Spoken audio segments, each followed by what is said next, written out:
Hai sahabat Asyik Film, gimana kabar kalian semua? Semoga tetap oke. Yang lagi sakit hati semoga lekas sembuh, dan yang lagi jomblo semoga cepat sirna. Oke, pada video kali ini Mimin akan menceritakan sebuah film, dimana film ini mengisahkan perjalanan kedua pendekar sakti dan seorang pemuda culun yang menjalin aura kasih dengan gadis cantik bangsa siluman. Dan gak usah berlama-lama, langsung saja siapin kopi udutnya dan sama-sama 1, 2, 3, semongko. Di awal film diperlihatkan seorang pemuda culun yang bernama Sichai, di mana Sichai sedang menjelajahi dunia untuk mencari sebuah pengalaman. Tak berselang lama ia pun sampai di sebuah desa kecil di ujung barat yang bernama Gaobi.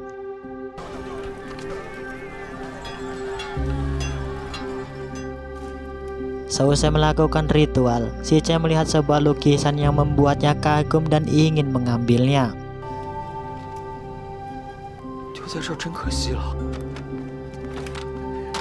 Tiba-tiba sosok siluman yang cantik menempel di pundaknya yang membuat bulu gidik terasa merinding.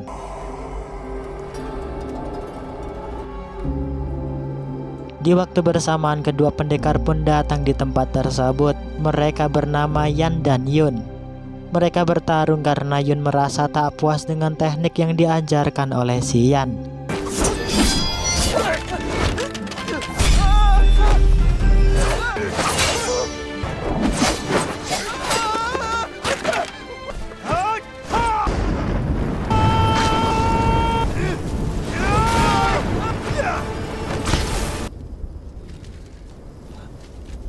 Melihat kemampuan si Yan belum sempurna, Yan kemudian meninggalkan dirinya untuk memburu para siluman yang sedang kelayapan di tempat lain.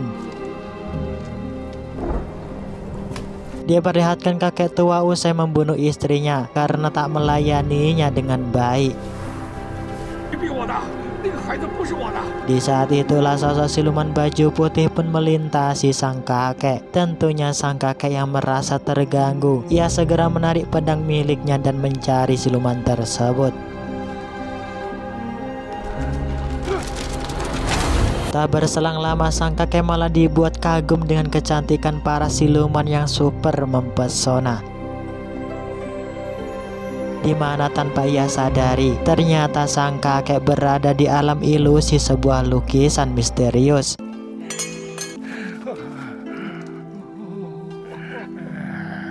Dengan waktu sekejap, sang kakek pun tewas. Dari sinilah kita diberitahu bahwa siluman yang cantik ini diberi tugas neneknya mengumpulkan jiwa suci untuk membangkitkan siluman Gunung Hitam.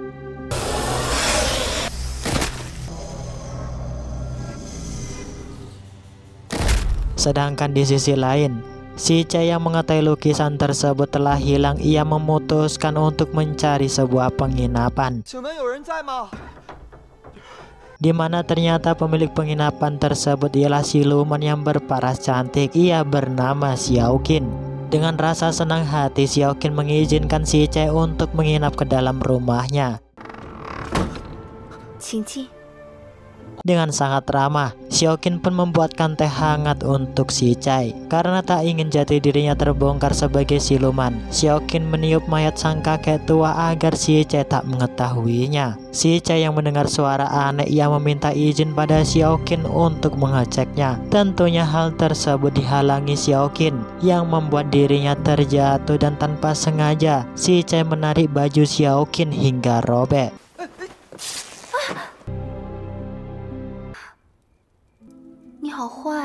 Karena Sichai ngaceng Karena Sichai iman serta imunnya kuat, ia pun dengan seketika kabur meninggalkan Xiaoqin. Tak berselang lama dari kepergiannya, Sichai bertemu lagi dengan pendekar Yun, di mana ia sedang mendeteksi keberadaan siluman yang baru saja melintasinya. Dengan kehebatannya, pendekar Yun mengeluarkan 3 kertas jimat untuk melacak siluman tersebut. Di sisi lain, Xiaoqin yang mengintip mereka di atas pohon merasa takut jika jimat tersebut menemukan dirinya. Dari ketiga kertas, hanya 1 kertas jimat yang berhasil kembali dalam keadaan tak utuh. Dengan tiba-tiba, mereka pun diserang oleh siluman akar hidup. Pendekar Yun yang mengetahui keadaan dalam bahaya, ia pun berusaha mengeluarkan sebuah mantra petir untuk memusnahkan siluman akar di hadapannya.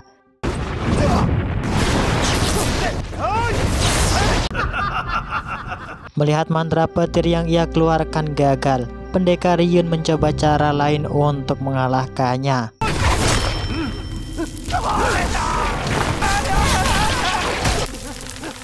Xiaoqin yang melihat neneknya berhasil mengalahkan Pendekar Yun, ia pun khawatir jika sang nenek menyerap jiwa suci Si Chai.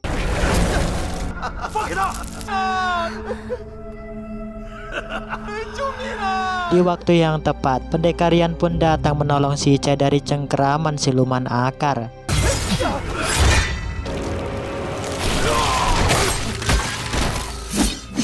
Dengan kehebatan pedang miliknya, Pendekar Yan mampu membabat habis siluman akar tersebut. Xiaoqin yang melihat Si Chai akan terjatuh, ia pun dengan segera menolongnya.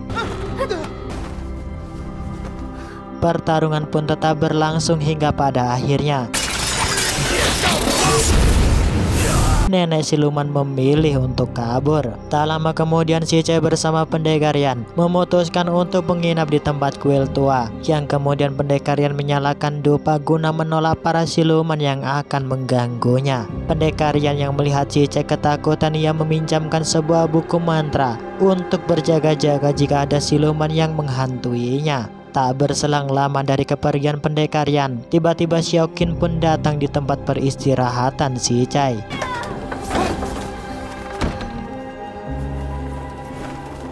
Disinilah Xiaoqin mencoba untuk mengelabui Si Chai agar bisa mengambil jiwa sucinya. Dengan perlahan ia melepas bajunya dan memeluk Si Chai dengan gesekan sangat lembut. Si Chai yang tak mau ternodai, ia berusaha untuk menjaga imannya agar tak terpengaruh dengan rayuan Xiaoqin. Karena merasa aneh dengan kemunculan Xiaoqin secara tiba-tiba, Si Chai mencoba untuk mengarahkan buku mantra padanya. Di saat inilah Si Chai pun tahu bahwa Xiaoqin ialah bangsa siluman. Karena merasa jati dirinya sudah diketahui, Xiaoqin berusaha untuk menangkap Si Chai. Berkat buku mantra tersebut, Xiaoqin pun tak bisa berbuat apa-apa pada Si Chai. Karena merasa kasihan, Si Chai menyuruh Xiaoqin untuk segera pergi dari hadapannya sebelum Pendekar Yan tahu dan membunuh dirinya. Xiaoqin yang terluka akibat kekuatan buku mantra, ia pun dirawat oleh sang kakak agar memerdi tubuhnya lekas membaik. Hingga keesokan malamnya, sang nenek siluman yang melihat misi Xiaoqin tak berhasil, ia pun membangkitkan dua siluman yang berumur 300 tahun untuk membantu Xiaoqin mendapatkan jiwa suci Si Chai. Xiaoqin yang tiba-tiba sudah berada di samping Si Chai, ia pun tak tega mengambil jiwa sucinya karena sudah memiliki sebuah rasa bukan asa padanya. Xiaoqin menyuruh Si Chai untuk segera pergi agar sang nenek tak membunuh dirinya. Tak berselang lama, kedua siluman tersebut menghampiri Pendekar Yan yang membuat perkelahian tak terhindarkan.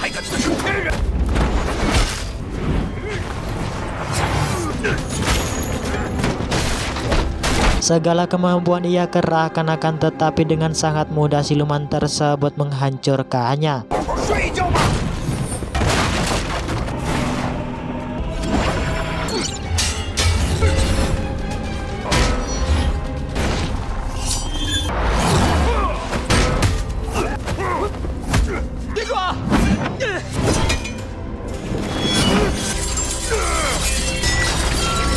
Dengan kekuatan pedangnya, Pendekar Yan dengan sangat mudah memusnahkan kedua siluman tersebut. Xiaoqin yang melihat situasi semakin bahaya, ia mengajak Si Chai untuk segera pergi meninggalkan tempat tersebut. Sang nenek yang mengetahui Xiaoqin berkhianat, ia pun berambisi untuk membunuhnya.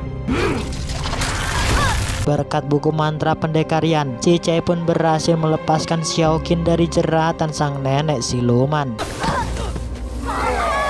Di detik-detik inilah Si Chai mengungkapkan perasaan yang sebenarnya pada Xiaoqin.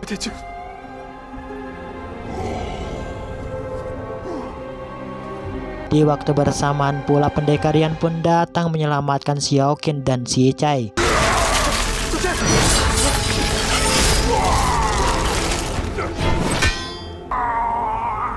Sang nenek yang sudah tak terkendali, ia pun menyerap jiwa suci salah satu pengikutnya untuk menjadi lebih kuat. Xiaoqin yang melihat hal tersebut, ia pun membawa kabur Si Chai ke dalam ruang ilusi lukisan misterius miliknya. Sedangkan pendekar Yan berusaha keras untuk melawan sang nenek.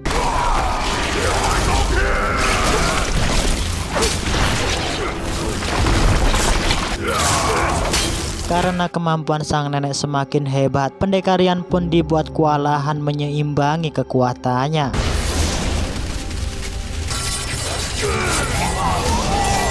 Dengan teknik mantra 1000 pedang, akhirnya sang nenek dapat ia hancurkan.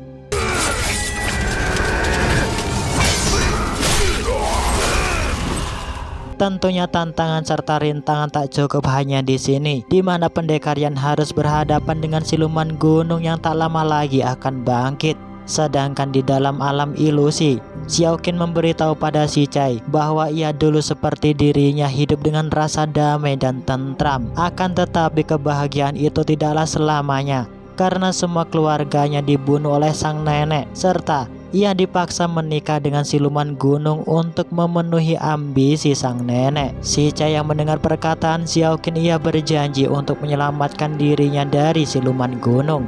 Tak berselang lama, tiba-tiba Xiaoqin pun dibawa oleh pasukan siluman gunung yang mengerikan.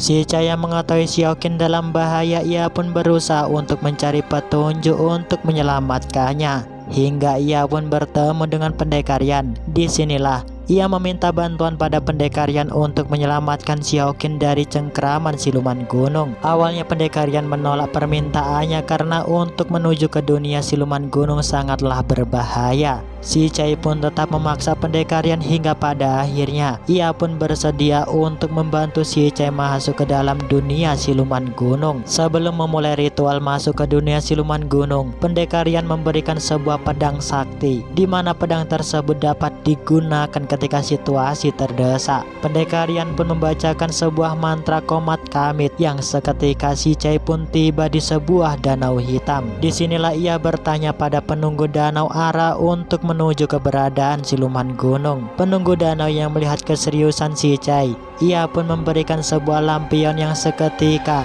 Si Chai pun sampai di alam siluman gunung. Dengan perlahan Si Chai menelusuri tempat tersebut hingga sampailah ia ke dalam markas siluman gunung. Disinilah ia berusaha melepaskan jeratan akar yang berada di tubuh Xiaoqin menggunakan pedang sakti pemberian pendekar Yan. Sedangkan di alam sadar, pendekar Yan pun mengkhawatirkan Si Chai karena tak akan lama lagi dupa ritualnya akan segera habis. Pasukan siluman gunung yang mengetahui keberadaan Si Chai, ia pun mengejarnya. Di saat keadaan terdesak, siluman selendang biru membantu menghentikan pasukan siluman gunung yang akan menyerang Si Chai dan Xiaoqin.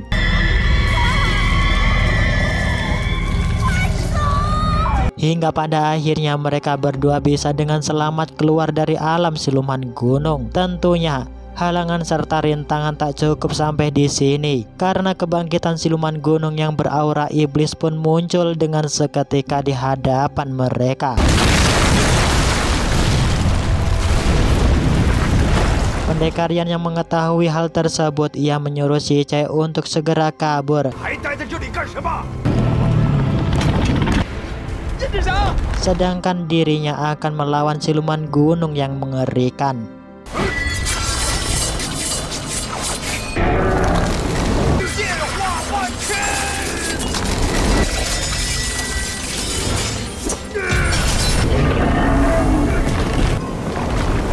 Di waktu bersamaan, pendekar Yan pun datang membantunya. Di saat inilah mereka mengeluarkan mantra penyegelan untuk menghentikan serangan siluman gunung.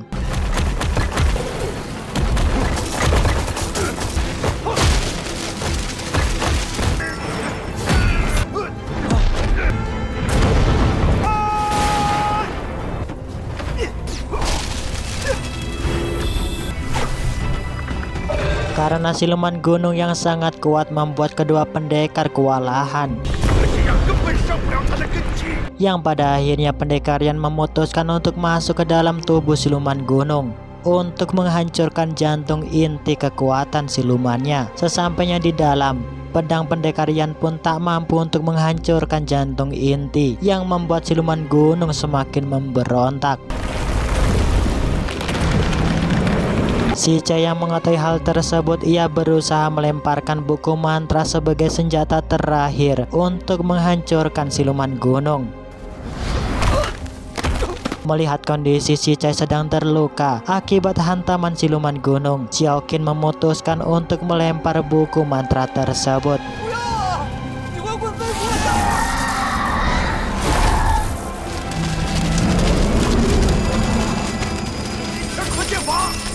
Di saat inilah dengan seketika siluman gunung pun hancur dan musnah.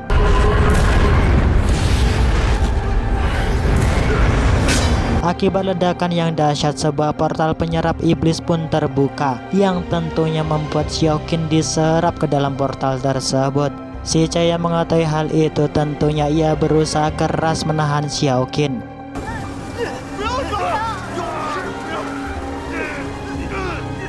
Akan tetapi takdir berkata lain, yang pada akhirnya mereka harus berpisah untuk selamanya. Hal yang tak diduga-duga pun terjadi, yaitu film pun berakhir. Oke, terima kasih untuk kalian yang menonton video ini sampai habis. Lepaskanlah seseorang yang seharusnya kamu lepaskan, karena ia bukan untuk dirimu. Oke, saya Mimin Nasi Film pamit undur diri karena uduk dan kopi sudah menanti. Saya Mimin Nasi Film, bye-bye.